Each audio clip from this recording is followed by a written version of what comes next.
তাদের দাদার ছিল অনেক, বাবার ছিল অল্প। আর বর্তমান যে ব্রাজিল ফ্যান যেটি আছে তাদের এখন বর্তমানে আছে শুধু ওইটা বড় গল্প।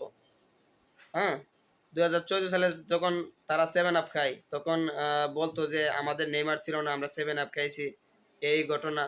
মানলাম ভাই, নেইমার ছিল না, নেইমার থাকলে কি তোমরা উড়াই লইতা? তোমরা বলছো বল ফাড়াই ফেলতা? আর এই যে ঘটনাটা আগামীকাল গেল, নরওয়ে বিএস ব্রাজিল, হ্যাঁ, ফুল বাই 80টা মিনিট খেলছে তারা। না পারছে নরওয়ে গোল দিত, না পারছে ব্রাজিল গোল দিত।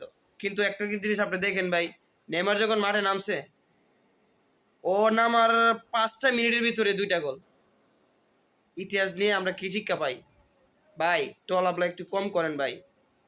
আপনি খেলা বুঝেন, আমিও খেলা বুঝি, ঠিক আছে? আপনি খেলা দেখেন, আমিও খেলা দেখি। সরি, আমি না, শুধু আমরা ব্রাজিল আর্জেন্টিনার ফ্যান যতটা আছে তারাও খেলা দেখে, আপনারা খেলা দেখেন ভাই। মাত্রার মধ্যে একটু নলেজ খাটাইবেন।